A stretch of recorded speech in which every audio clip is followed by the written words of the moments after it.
भदंत प्रज्ञानंद महास्थविर जी के 94वें जन्म दिवस के अवसर पर आज जो हमारे उनके बहुत महत्वपूर्ण उपासक, जिनके जो परिचय की तो मोहताज नहीं है, लेकिन हमारी वो जिम्मेदारी भी हो जाती है, माननीय राजेश चंदा जी हैं।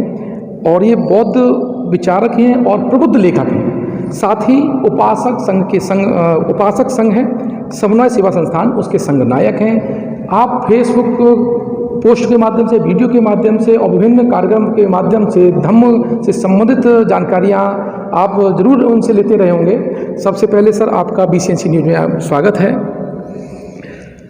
सर, भदंत प्रज्ञानंद महास्थविर जी का एक बहुत बड़ा आंदोलन यहाँ रहा है और इसका प्रभाव पूरे देश विदेश में भी रहा और उत्तर प्रदेश में बहुत से जो लोग हैं, जहाँ तक मेरी पहुँच है, जहाँ तक मेरी छोटी पहुँच है, लेकिन वहाँ पर प्रज्ञानंद जी की उपस्थिति हमेशा रही है। सर, एक कोई ऐसा वाकया जिससे आपको कोई प्रभावित किया हो उनके संपर्क ने, वो हमारे दर्शकों को बताने के बगैर। तो क्या है, पूज्य भदंत प्रज्ञानंद जी के साथ कोई एक वाकया नहीं, बल्कि कई वाकयों की श्रृंखला है।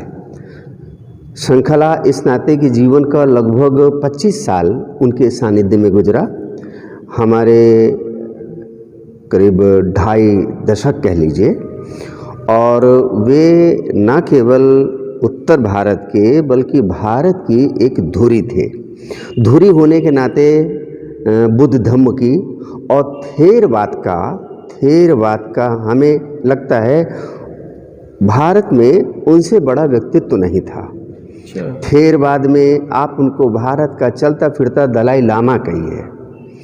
भारत में, उत्तर भारत में खास करके इस समय जितने भी युवा भिक्खु 50-45 की उम्र के विचरण कर रहे हैं, उनमें से ज़्यादातर की जो दीक्षा है, उपसंपदा है अथवा सामनेर दीक्षा है, वो पूज्य भदंत गलगेधर प्रज्ञानंद जी के द्वारा की गई थी।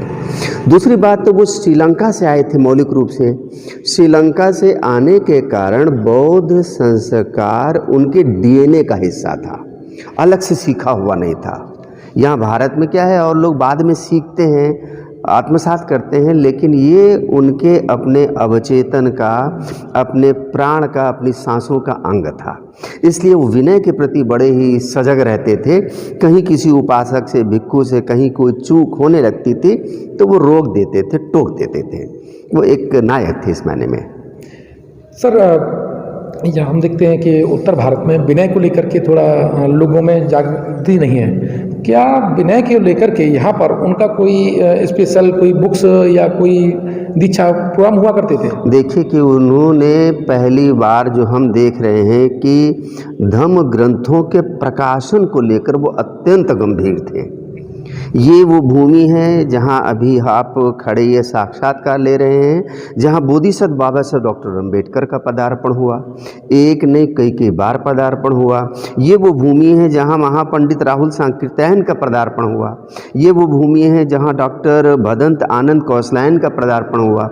तो ये ऐसी भूमि पर उन्होंने सर्वप्रथम मध्यम निकाय प्रकाशित किया, महापंडित राहुल सांकृत्यायन के द्वारा अनुवादित किया हो मध्यम निकाय, वो पूज्य भदंत गलगेधर प्रज्ञानंद जी ने प्रकाशित किया।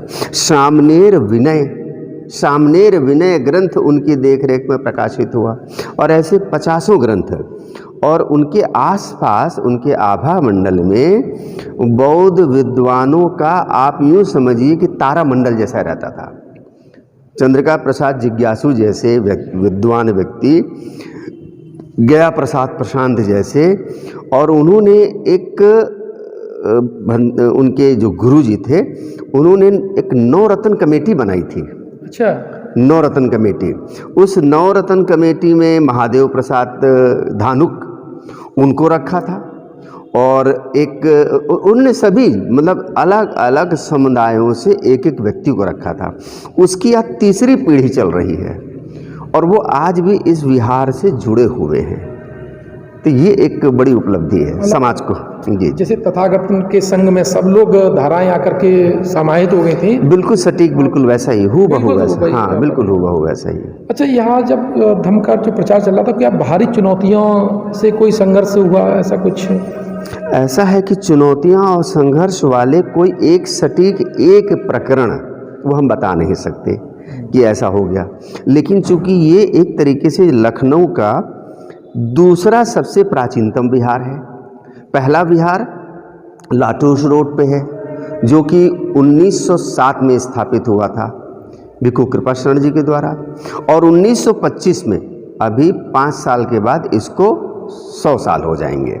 अच्छा, इस विहार को तो ये पहले 2 विहार हैं उस समय शुरू किए गए जब बौद्ध गतिविधियां लगभग शून्य जैसी थी, और उस समय ये विहार जमीन को खरीद कर और उस पर निर्मित करके भूमि पूजन करके निर्मित किए गए विधिवत। अब विहार ऐसे बन जाते कहीं भी जमीन को कब्जिया लेते हैं, कब्जिया करके बनाने लगते हैं। ये लीगल प्रक्रिया से, ये पूरी तरीके से लीगल प्रक्रिया से लाटूर रोड का बुद्ध विहार और ये बुद्ध विहार, ये भदंत बोधानंद जी की दूरदर्शिता कही जाएगी।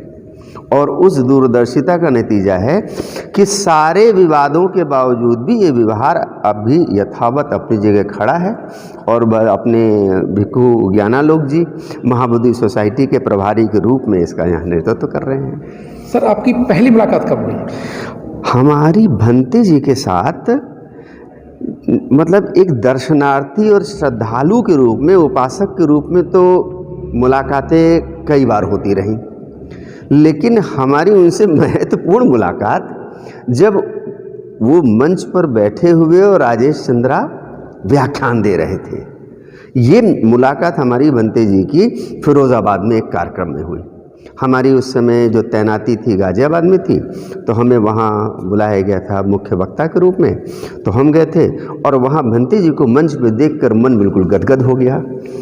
और जब राजेश चंद्रा व्याख्यान दे चुके तो बुलाकर उन्होंने पीठ पे हाथ फेरा, कहाँ से हो? बताया लखनऊ से हैं।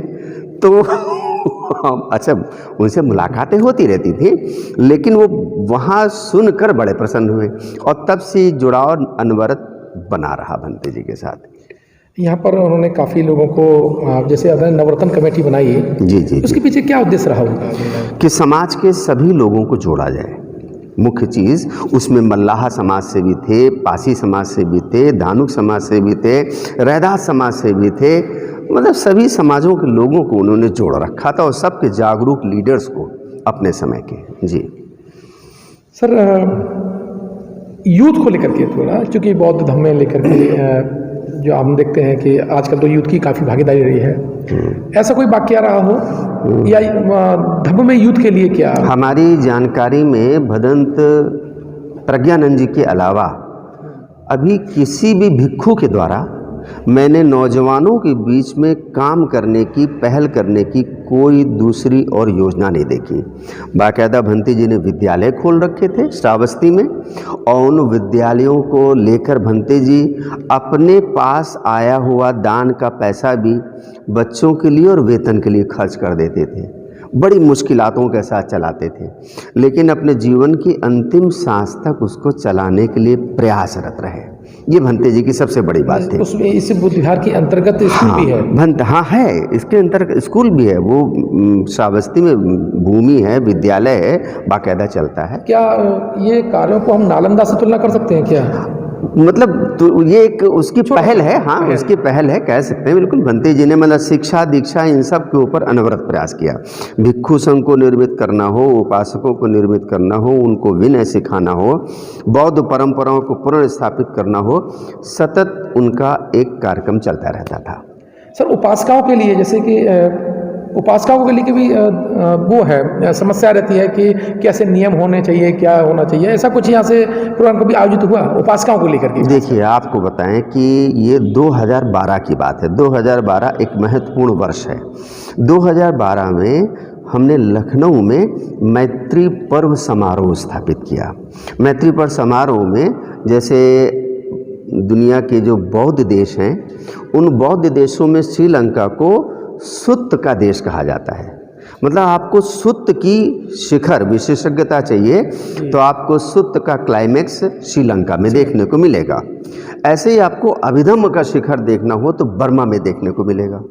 विनय का शिखर देखना हो तो थाईलैंड देखना पड़ेगा। अच्छा, 3 देश में अलग अलग। मतलब आपको विनय में कहीं भी उसका क्लाइमेक्स देखना हो तो आप थाईलैंड जाके देखिए।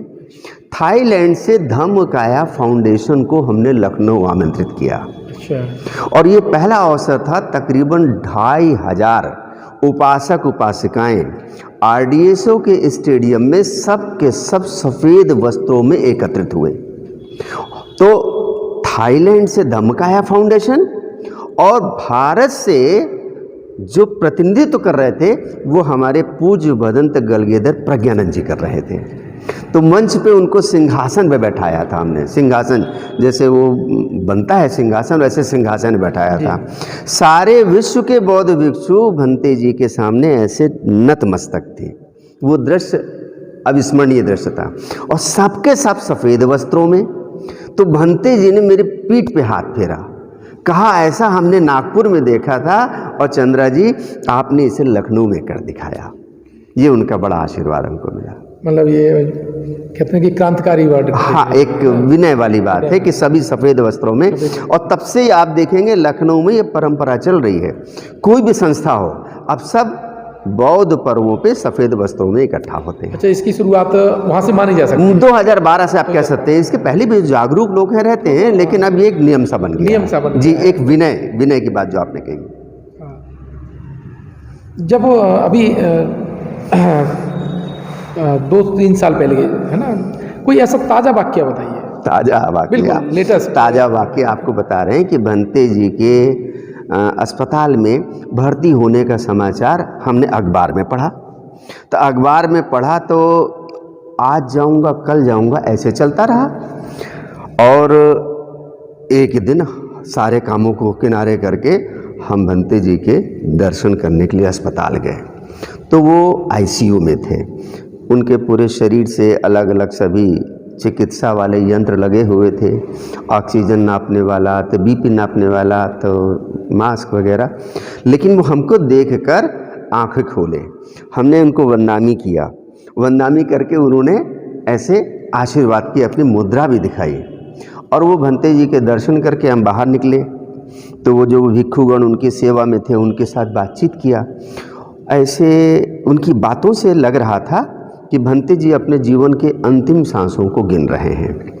और हम निकल के मेरे ख्याल से 1 किलोमीटर भी नहीं गए थे कि पीछे से भंते जी का फ़ोन आया। चंद्रा जी, लगता है भंते जी बस आपको दर्शन देने का इंतज़ार कर रहे थे।